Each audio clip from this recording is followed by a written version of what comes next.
Welcome to Chamber Talk, brought to you by North Orange County Chamber, where we explore the stories and insights of leaders, business owners and CEOs from various sectors who are making a difference in our community and region. Whether you're tuning in via podcast or joining us via video, we're glad to have you here. Hi, I'm your host, Andrew Gregson, and today we're honoured to be joined by a guest who has spent the last decade dedicated to civic service and community development. He currently serves as mayor of the city of Artesia and is now a candidate for the California's 67th Assembly District in the upcoming 2026 election. Welcome to the podcast, Mayor Taj. Well, thank you so much for having me. So we're going to start off quickly. Artesia, obviously, it's in the county of LA. However, the 67th district is also covering that area. Would you like to start off with maybe how your journey got to you just being the mayor of Artesia? Certainly. Well, thank you so much for having me. First of all, we have connected at several events, and the last event we got connected was at the Love Buena Park. That's right. Yeah, that's right. And you're out there always in the community. So thank you, and representing our business community. Thank you. So thank you so much for asking this question. My name is Ali Taj. I currently serve as mayor for the great city of Artesia and future Assembly District of 67, which covers a little bit of LA County and also mostly Orange County cities. My journey to this point has been a very exciting journey, has been a loving journey. I came to the United States of America in 1999, and almost 25 years ago. And when I came, I had a little bit of saving, and I pretty much followed my family. My parents were here in early 90s, and they really came here because their siblings were here since 60s. Oh, wow. And my parents came here because my father, he retired from his profession, and he decided to join his siblings as well. So I was the last one out of the family to come out of Pakistan, and I was born and raised in Lahore, a town which is very well known in Pakistan.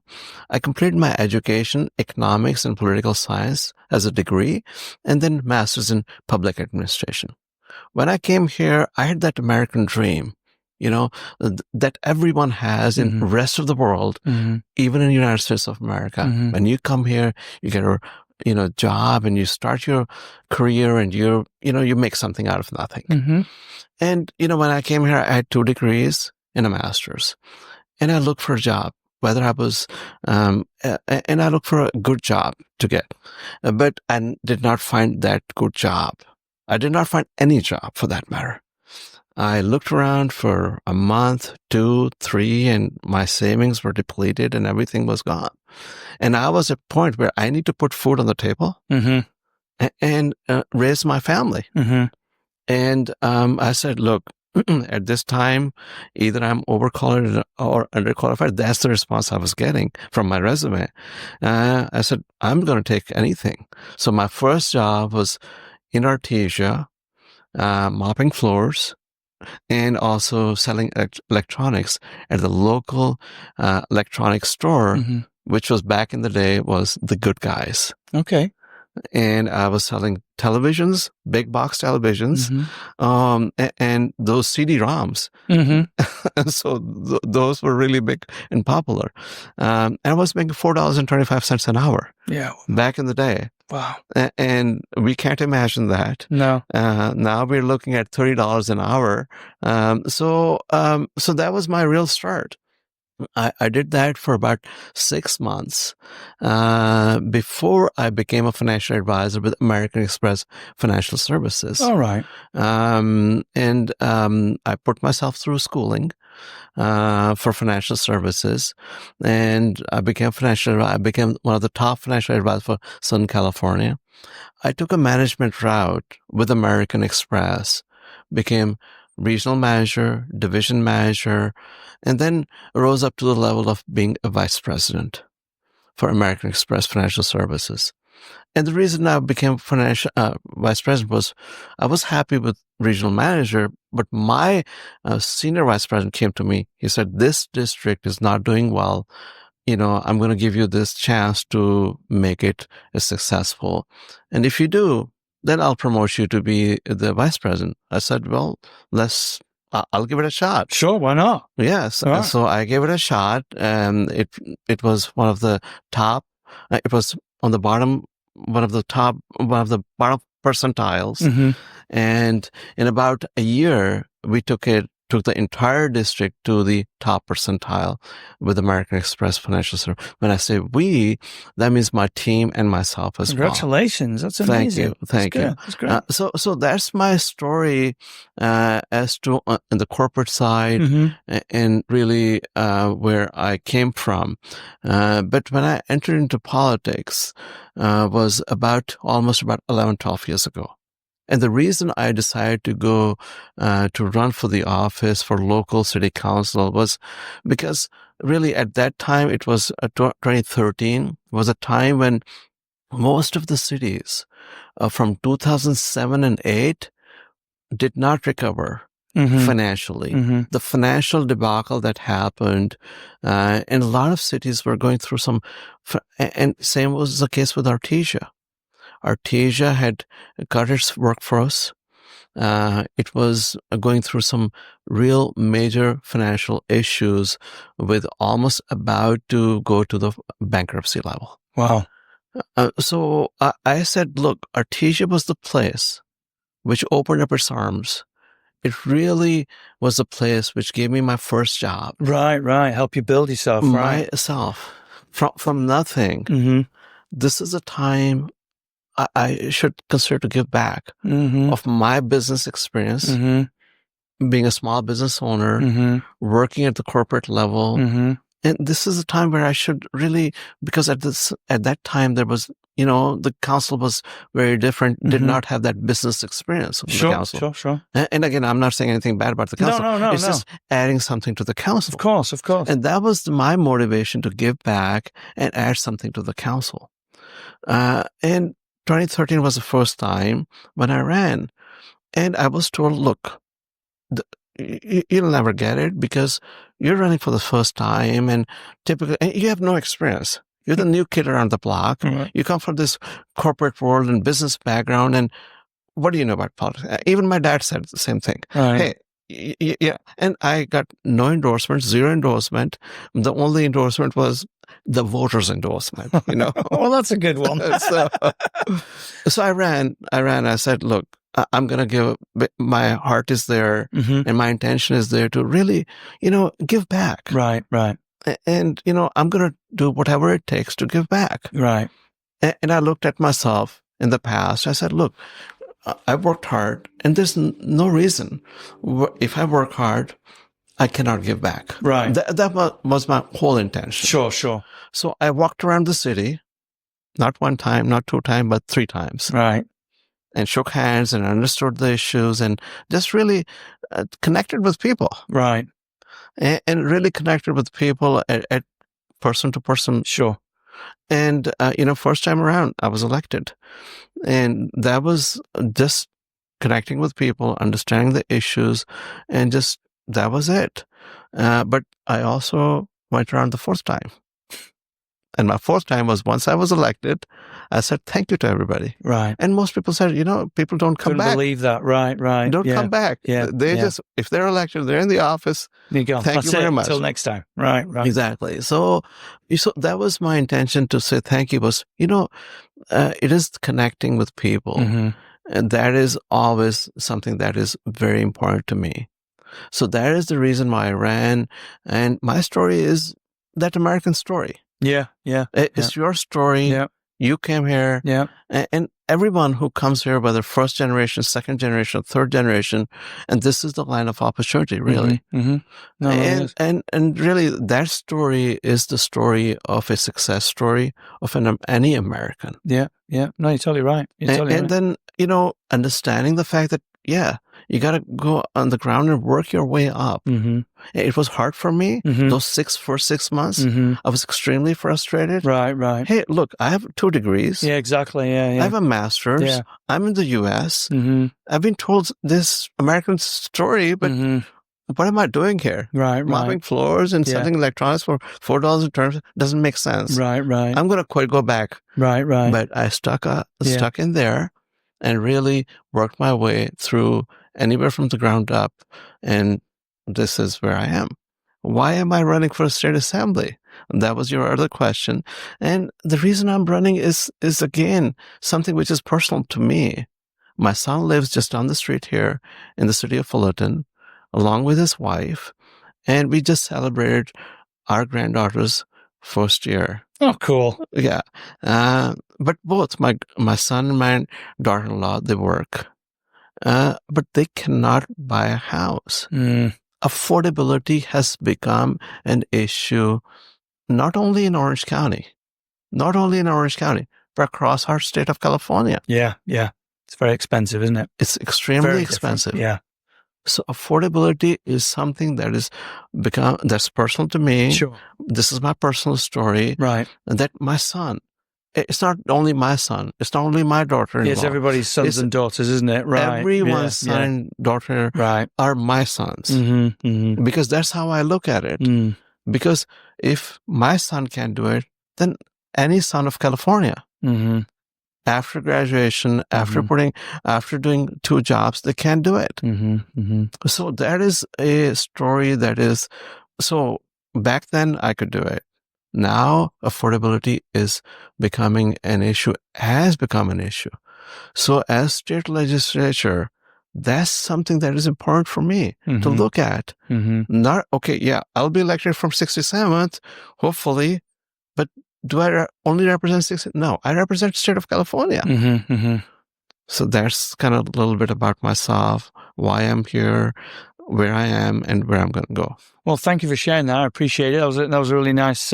Typical. You're right, though. It's a very typical's too small a word, but it's a story you often hear about people who've done things, and it always starts off. They started off, they grafted, they learned something, they kept pushing forward, kept pushing, being told no, and just kept going and just kept going, and really that's what makes the world go round anyway. So I'd certainly applaud you for that. Thank you. So one thing you'd mentioned, obviously, coming here in 1999, that was some time ago. And then, what you said, what was it, 14 years is basically you built up, part of a business that came into, you succeeded in what you had to do. In that time, going on to council, because you touched on something that I think a lot of people don't always look at, is council members, they're people in the area who you really care about their community, and they're going to put themselves forward to try and better the area. And everybody has different experiences. And you've come from where you've built business up from the ground up. What do you feel was one of the largest points of being on council where you were sharing what you'd learned by building business? Because that's a very big thing because a city is a business, right? So what were the main points that you feel that you certainly steered them in the right direction? So that's a great question, because first 6 months were very frustrating for me. On the city council. And I'll tell you why. And to the point about being business is about, what did you do for me today? Yes. What can I do for tomorrow? Right. And thrive my business, take it to the next level. Right. Working for the government and local government, it's difficult to get things moving. Yes, you're right. We treat any organization, and coming from business background, treating any organization as a business organization. But my expectation of things will move quicker. So that's where I felt frustrated, but I learned. Yes. And what I learned was how to work with my peers who are my, 5 members of the council, including myself, how to work with them, how to work with staff, how to work with the community, and do the best, which is for the community. Right. Because I'm not answerable to my peers. I'm not answerable to my staff.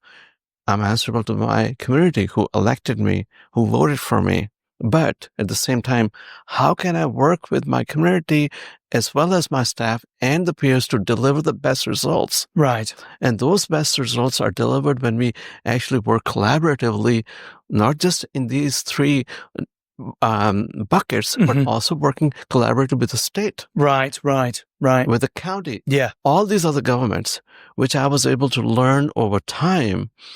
And that is something that I learned as an experience, whether it's an issue, whether it is a smaller issue or a bigger issue. But over time, I was able to learn and be able to deliver to my business community, to the constituents, and also some of the areas which were most underserved and less advantaged areas. And that is where I feel I am very proud to be able to continuously do that in the city of Artesia. We are healthy financially. We were able to put reserves in the great city of Artesia for almost 100%. Oh, that's fantastic. We are surplus in our revenue.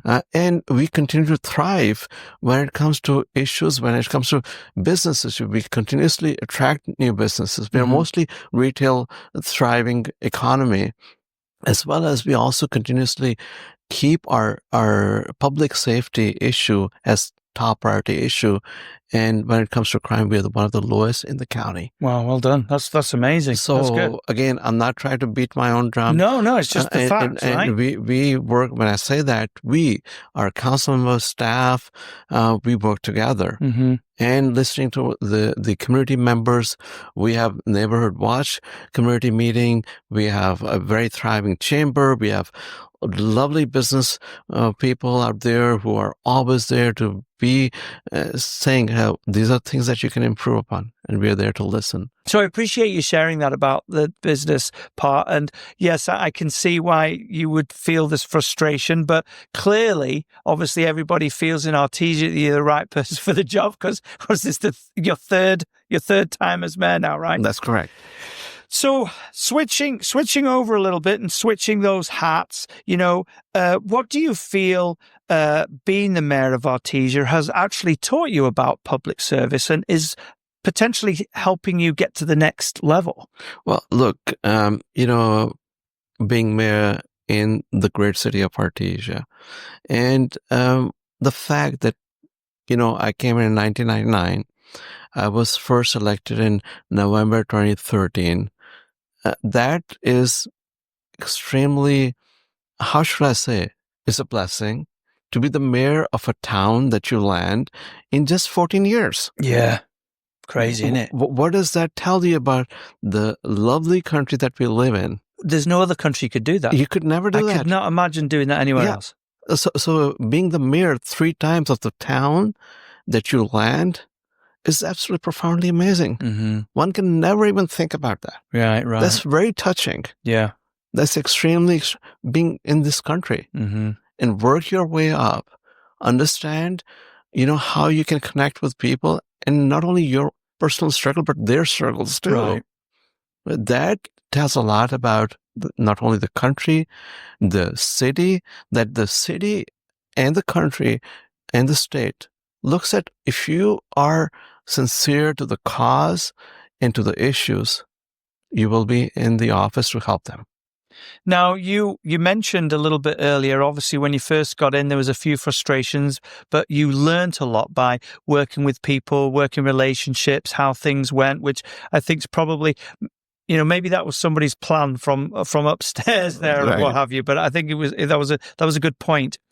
But saying that, obviously you've been on the council for quite a considerable amount of time now. What would you say were your biggest challenges that you faced, and maybe share some of the most proud accomplishments that you feel have been achieved in the city? Certainly. I'll start off with, so being on the council, I looked around, look, where can I do my best job to serve Artesia and its concerns the best I can, and really make Artesia a place, not only a safer place to live, but also put Artesia on the map. Right. And when I say put Artesia on the map, that not only, LA County knows it or Orange County knows, but across California. Sure. So given that, I really worked very hard to work with League of California Cities. Okay. Now, League of California Cities now represents 483 cities of entire state of California. Oh, well. Which includes this city, Buena Park, or Yeah, Artesia, or, any city in every city. Yeah. Now, that's an association that really works on two things, which is advocacy, working with state legislatures, and also education for city council members, city managers, as well as, other departments as well. Right. But it's a very strong, as well as a 125-year-old organization. Right. And the reason this organization is there, and these organizations are not only limited to the state of California, they're also in other states as well. There's a Municipal League for Texas, and that all goes up to the National League of Cities. Right. And the reason I share a little bit about that is because it's very important to learn not only about that organization, but also the work that they continuously do with state legislature. And I was able to work my way up to become the president for the League of California Cities. And that put the great city of Artesia on the map. But also, personally, I learned a lot. Personally, I learned a lot to give back to my city. And when I say learned a lot, as a president, I went across state of California. I made a point that I will visit each and every division. There are 16 divisions of California for League, and there are 58 counties. I made sure I go to each and every county. Oh, shoot, go to that's a each lot. 58, yeah. And so I was pretty much on the road. But what I found was that each and every county, each and every division is different, has different issues. And Northern California is different than Central. Central is different than Southern. Southern is different than coastal cities. But at the end of the day, we're all one California. And that one California stands for diversity. That one California stands for the fact that we work together. And we thrive because we are very good when it comes to attracting good businesses in the state of California. Right. And that's what makes us the fourth largest economy of the world. Right. Now, previously it was fifth largest now, and we will continue to thrive. Right. But going back to your question about, so those were the things that I learned, and I was able to also give back to Artesia and Port Artesia on a map to the entire state of California. And, talking about Artesia itself, what do you feel are a couple of, major factors that you would like to share with the public that, whether they know or they don't know, that changed Artesia in your eyes over the years that you've been on council? So I'll pick one item. Good. And which is one of the areas in Artesia is underserved.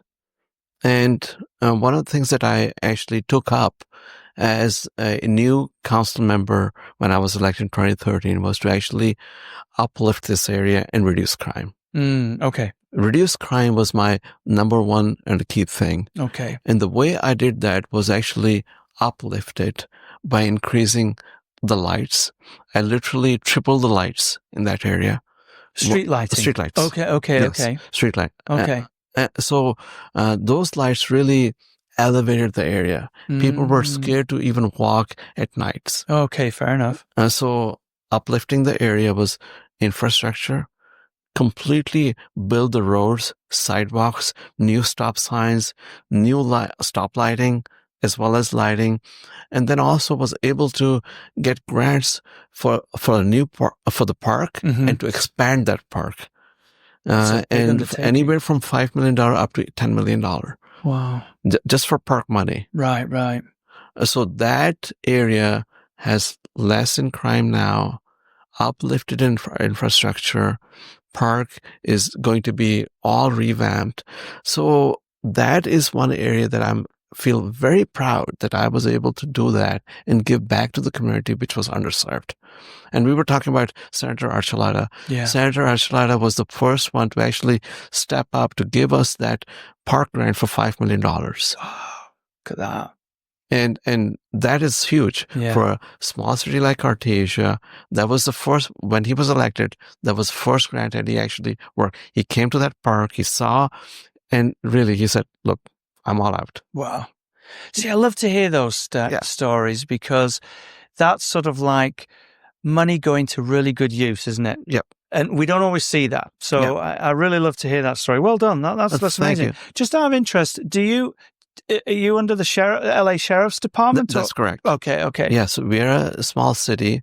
We are a contract city. That means we contract our police, which is sheriff. We contract out our fire to the LA County as well. And we did that way back in 60s. The council decided to do that. Yes, we are under that, and we are under Lakewood Station. Lakewood Station serves 5 cities, including Artesia and Lakewood as well. Oh, well, that's good. That's nice. Yeah. Just like in Orange County, there's sheriff. So we have that in LA County. Yeah, but everywhere. Yeah, that's good. But yeah, the county divides us, but we are pretty much the same when it comes to issues, when it comes to public safety and all those things. Well, so one of the things that I want to touch on just before we'll move on to talking a little bit more about, the 67th district is, a big part of everything that we had to deal with was COVID. And I'm sure, like everybody else, you had your main things to deal with in Artesia. So you would like to share a little bit about how that went along and how it progressed into today? Sure. Thanks for asking that question. Obviously, no one was ready. No.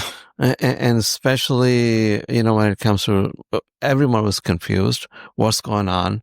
There was no playbook, and even from top down to the bottom. Right. And we just had to deal with it as it came along. And I was mayor at that time. I was named as COVID Mayor. COVID Mayor. Yeah, that was my nickname. So, which I liked. That's fine. But it was a difficult time.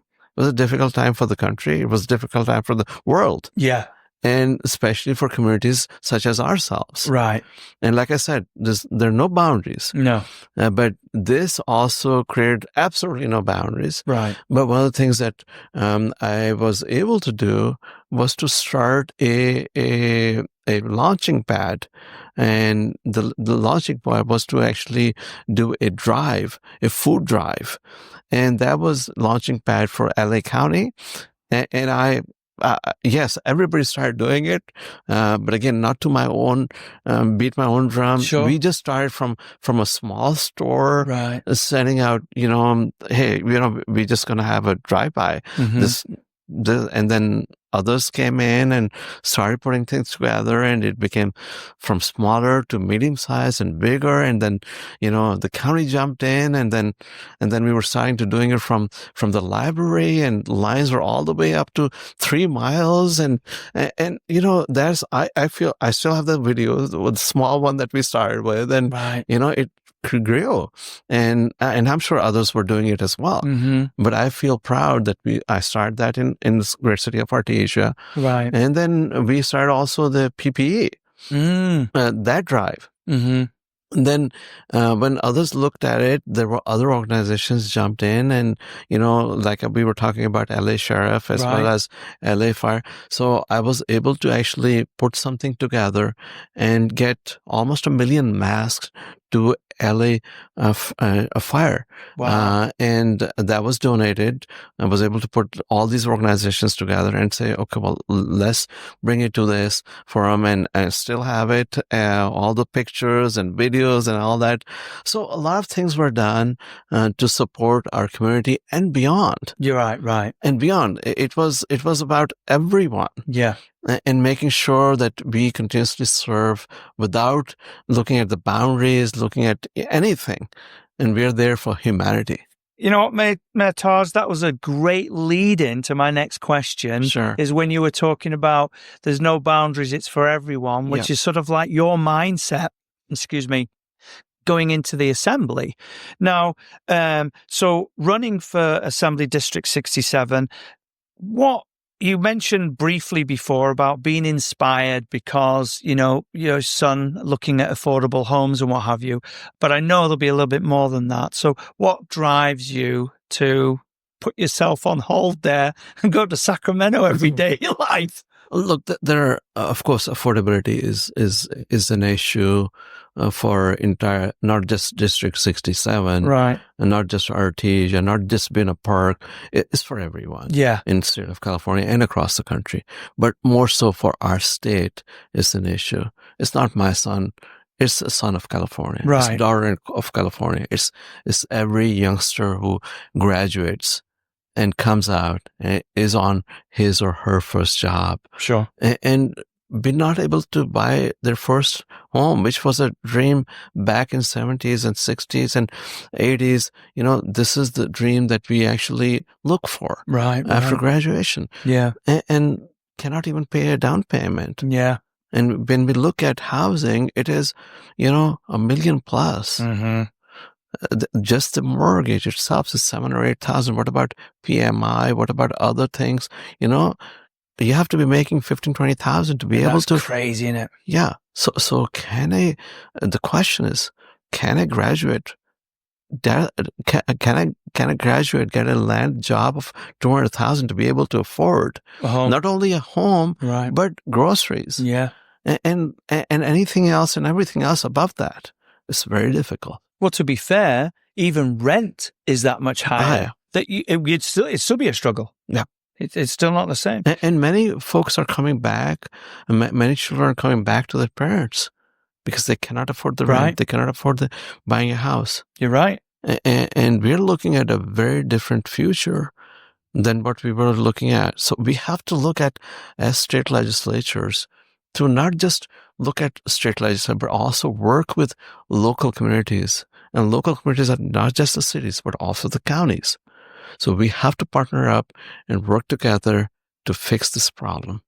You're a very smart man. It's as if you read my script, because now we're moving into housing and affordability. So that's quite clever. So, from what you're just mentioning right there, there's obviously some serious, legislation or priorities that need to be done. And I'm sure you're a gentleman who sits back and really thinks this through before launching it. And it's very easy to say, well, this is a problem. What are you thinking is part of the fixing this problem? What do you see could be something that might, make this a better place? Look, first of all, this is a public information. We're the fourth largest economy of the world. This is public information. We were the fifth largest. So yeah, we are towards the upward trajectory. Right. What does that mean? Okay. And we can fix our affordability. Right. And second most important thing to me, not only second, but it is very important, is to keep the businesses and not let them exit the state of California. Right. And I'm not just talking about small businesses. No. Small businesses perfectly are near and dear to my heart. Mm-hmm. I'm a small business owner myself, but we have to keep each and every business, whether it's a small business or it's a medium-sized business or large business. If I'm a assembly member, any business that is exiting, not only my district, I'll pick up the phone. Right. I'll call the CEO. Look, we can work together. Right. And picking up the phone and having that conversation and dialogue, it may be a simple thing, but it makes a difference. Yeah. But I'm not talking about only that, but Sure. I'm just talking about state legislation. Mm-hmm. We have to focus on keeping those businesses in the great state of California. Yes. I'm going to say city of Artesia. Of course you are. It's on your mind. Yeah. It's north. So in the great state of California, and keeping that, because that really provides that revenue that we need and we continuously need. And that also translates into affordability, that translates into many other things, and into working class families and so on and so forth. So we have to work collaboratively in all these. We can't just have a silo of, okay, affordability is something that I'm going to address. Right. And forget about small businesses, No. forget about large businesses, forget about other issues. We have issues that we need to address together to be able to work collaboratively, not only just issues, but also which are cities, counties, state, and other special districts and entities. And those are it's a very collaborative approach, partnership approach, and really work together. Well, I mean, it's a good point, that, because it all leads into each other anyway, doesn't it? Which sort of wanders into this small area is, public safety, infrastructure. Homeless is a big thing right now. And it all leads in from, you could be doing really well one day, then suddenly you lose your job because of whatever reason. And now, it just spirals out of control. And I think right now, public opinion is often people just look straight to government to see how they can fix it, which they can't fix everything. They haven't got a magic wand. But coming out of business, having experience running a decent sized city, what do you think you would be, or ideas you would think you might be able to change to alleviate some of these problems? Look, I would say my experience working with League of California Cities, sure, statewide, yeah, and not just only one area or city, but statewide, and working with state legislatures. And one of the things that I did as president for the League of California Cities, which I feel very proud of, that the counties, they have an association called CSAC. Mm-hmm. We are League of California Cities. That was the first time as a president was to actually have a together dialogue and bring state legislatures. Okay. That's what I was referring to earlier. That not only the dialogue, now it has progressed because of past president. Now it has progressed to actually work on issues and we don't work on issues just on county or state or city. We work together. Mm-hmm. And affordable housing, but also homelessness. Right. Homelessness is an issue that is a mental health issue. That's a substance abuse issue. Mm-hmm. Let's not just put it on affordability. Mm-hmm. Let's also address the issue where it is. Mm-hmm. And that issue is a statewide issue. And yes, LA County, Orange counties are suffering the most as Southern California, but it's a statewide and it's a growing issue. We have not, our trajectory has not been downwards. Our trajectory has been upwards. Right. And that's an issue that is very much important to any state legislature, any elected official locally, whether it's county or anywhere. So my goal is to really address that issue as well when I'm at state legislature. Do you feel that it seems like LA County, Orange County have a little bit more to deal with? Do you think it's weather related just because we've got better weather here, or is there another reason why we seem to have more? See, it's a combination of, like I said, mental health, substance abuse. Yes, weather related as well. I've heard, again, that other states, they send their people to... yeah, that's true. We see it on the news, don't we? Yes. They bus people over. Hey, right. Here's a one-way ticket. right. Oh, hey, I never thought of that. So, I mean, fine. We welcome everyone. Right. But at the same time, yes, we have a thriving economy. We're number 4. All that, and others think, okay, well, let's send it to Southern California. They have a good weather, but also we have a homegrown issue as well, which is, like I said, substance abuse issue as well, and mental health. And we need to also work on that issue as counties, local LA or Orange County. We also kind of we have to address those issues, not only by looking at one thing, but also getting to the bottom of it. What I've found is that we, as a county, a lot of dollars have gone into things that are not really panned out. Yeah. Unfortunately, we have talked about it, but have we really addressed the issue? Right. Yeah. So I would love to work with the county supervisors and make sure, hey, we address the issue. Yeah. Our taxpayers are paying taxes, but again, on a rising trajectory. Now, we briefly mentioned on a moment ago about business, and I liked listening to how you said, well, if somebody's thinking of losing California, I'm going to get on the phone and give them a call and say what's going on. Right. But the backbone of any area is the small business, because there's so many of them, and they're the ones who mostly employ the most, and so on and so forth. So what types of sort of ideas or champion for small business would you look to do to help the local entrepreneurs in the areas? The incentives are there. And want to highlight those incentives. Want to make sure those incentives actually come to the surface. And those surface means, simple, like North Orange County Chamber of Commerce. Others, we are small cities. Small cities have Chamber of Commerces, but I also believe that one Chamber of Commerce, because the way businesses are now changing. The way we interact with each other, it was different 10 years ago. Yeah. It is different today. Yeah. Today, I want a business person. I want value from my Chamber of Commerce. I just don't want to go to a breakfast and pass my card around. Yeah, correct. And then hope that, things will Something's work out. Happen. Yeah. Right. Things are so different now. Yeah, they are. Especially after COVID, like you mentioned. Yeah.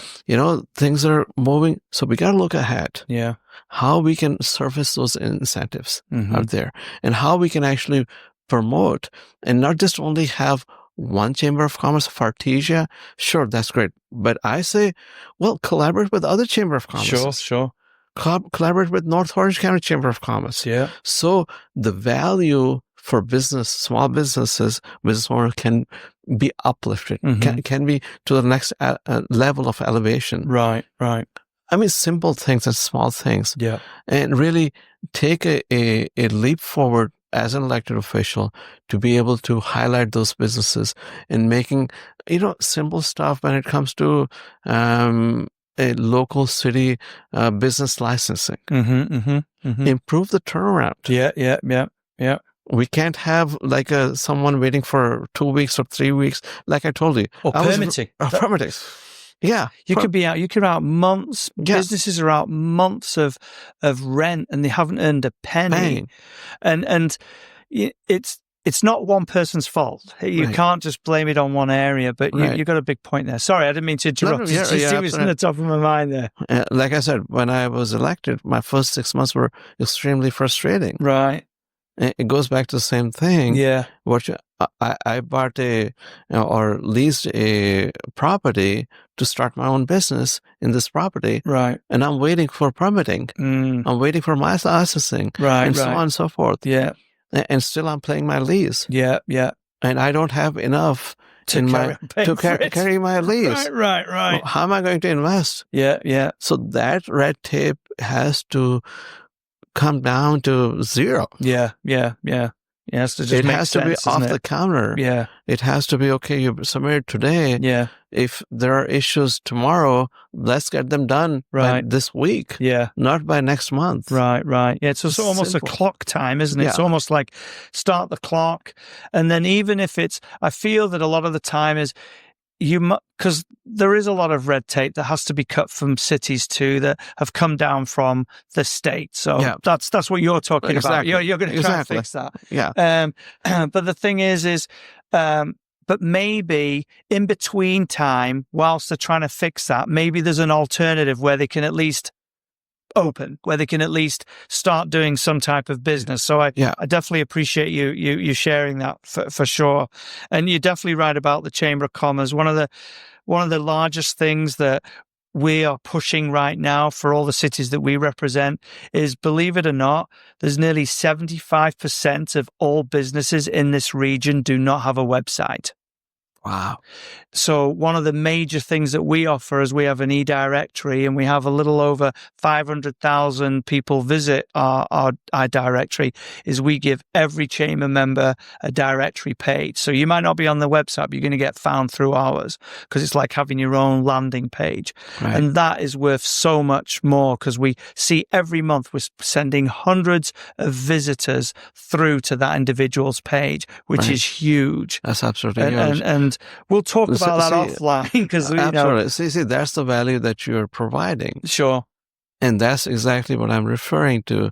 That if a Chamber of Commerce, as of today and future, does not provide a value, Oh, you definitely want a return on your investment. That's the way I look at it, 100%. The chamber is not doing justice to the small business or any business that they are part of it. Yeah.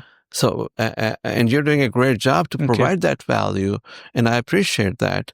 And hopefully when I'm in the States, I'd love to collaborate with you. Oh, sure. And not only your chamber who has these good ideas, but any chamber. Sure. Who can actually help businesses provide a future value. Right. So that is a conversation that I'd love to consistently would love to have. No, good. Thank you very much. And I'll take you definitely up on. I'm going to take you up on that as the Mayor Artesia. Forget about the 67th district there. Sure. So moving forward a little bit, another one that we need to talk about, I suppose, is infrastructure. Yeah.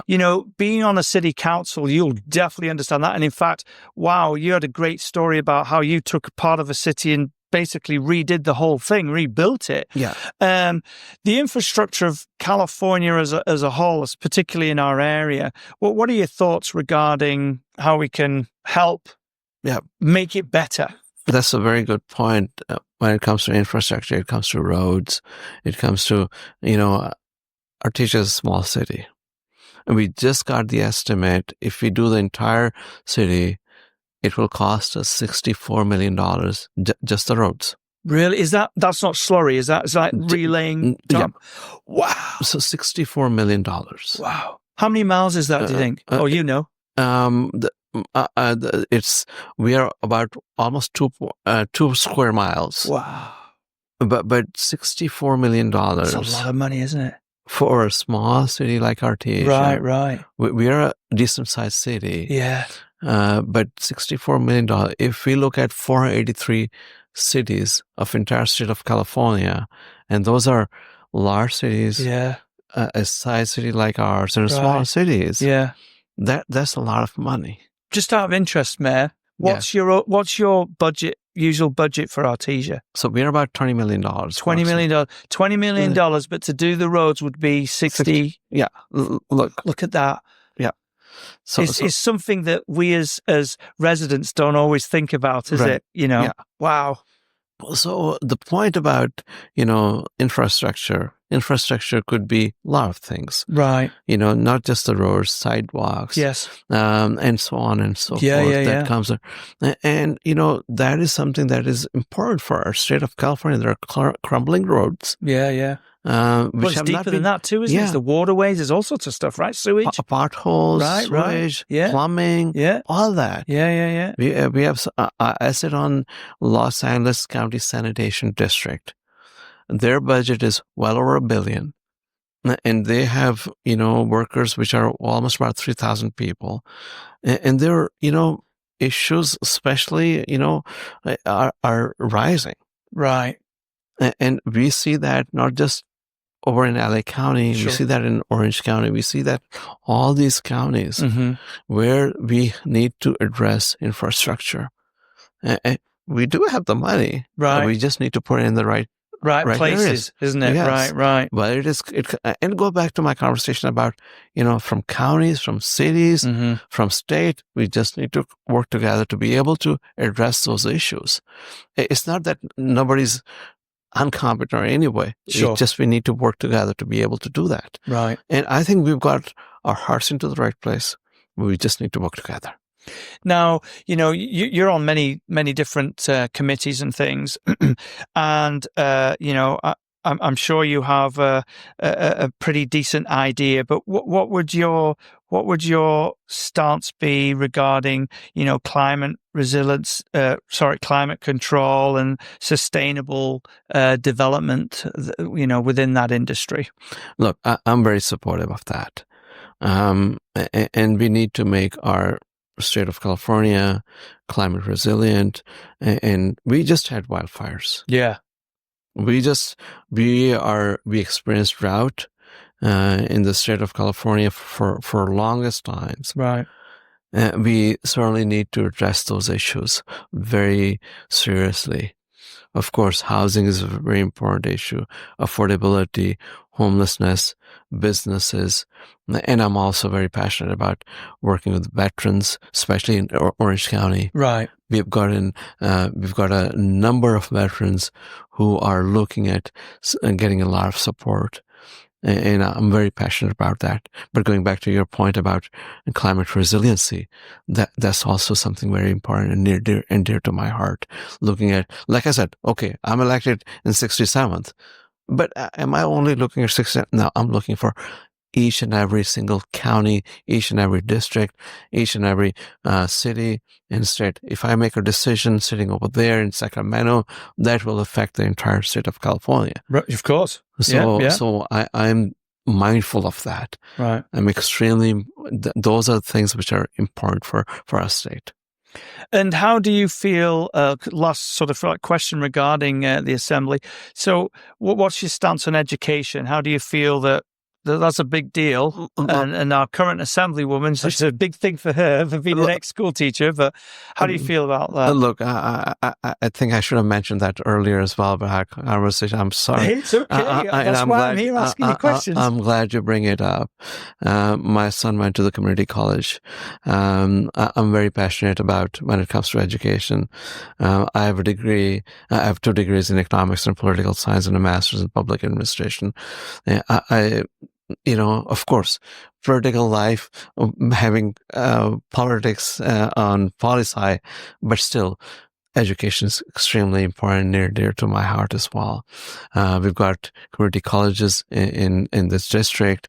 We've got Cal State, and want to make sure that, the education is one of the forefront issues when it comes to my campaign.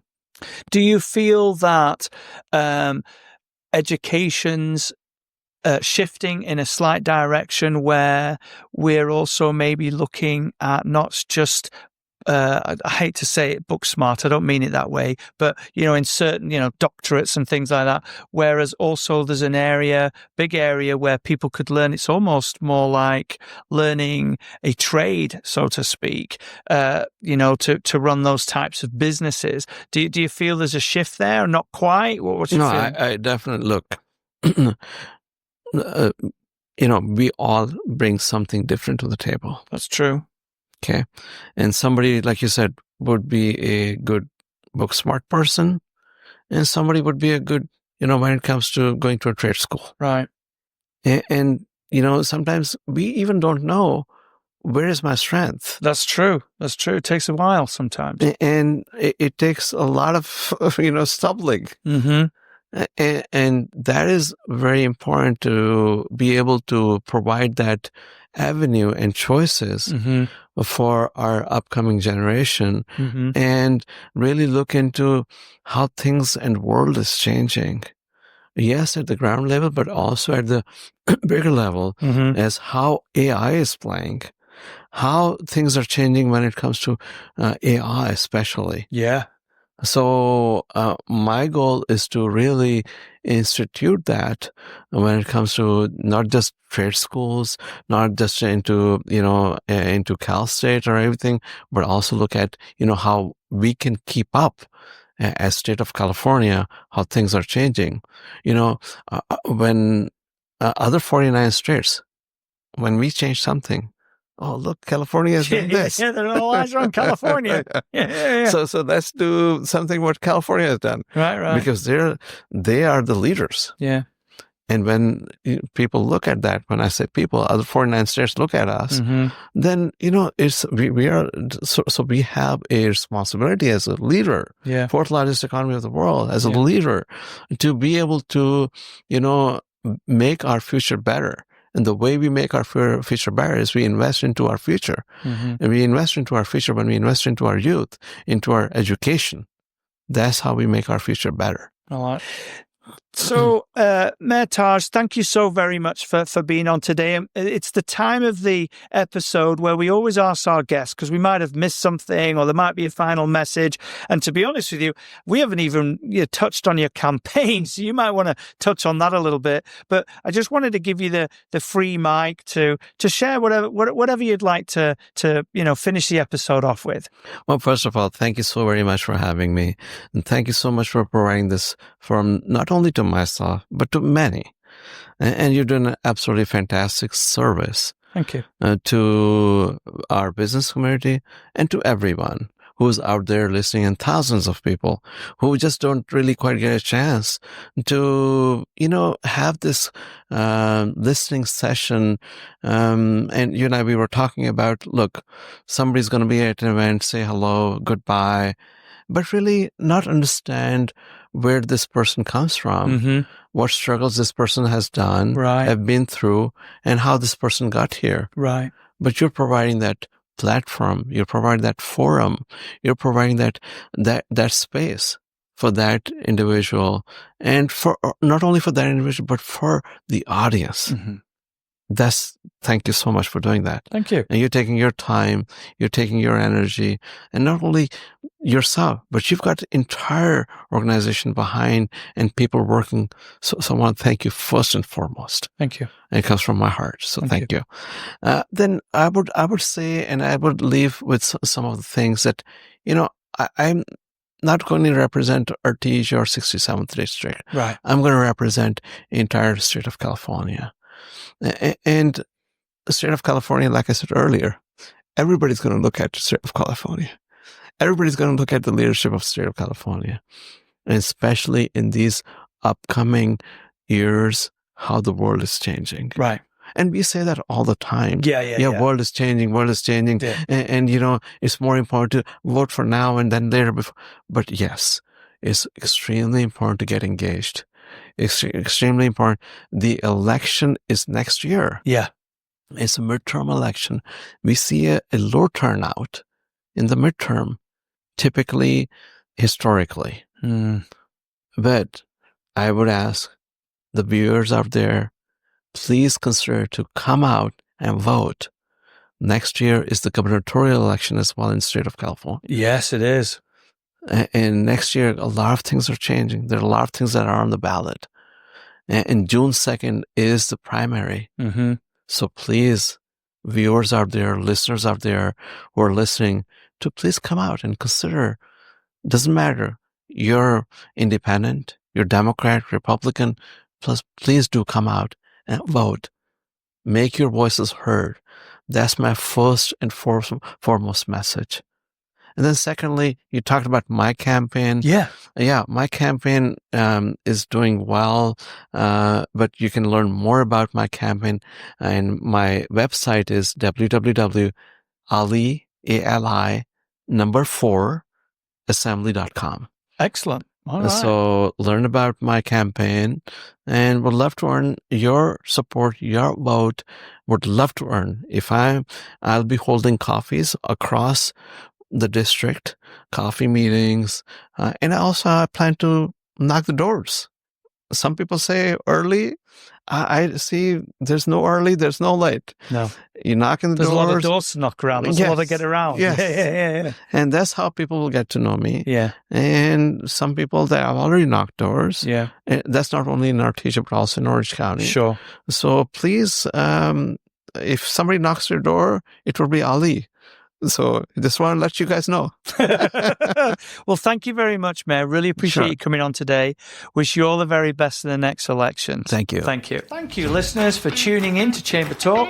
Until next time, stay inspired and connected by visiting nocchamber.com and selecting sign up for news at the homepage. For more interviews, visit chambertalk.podbean.com.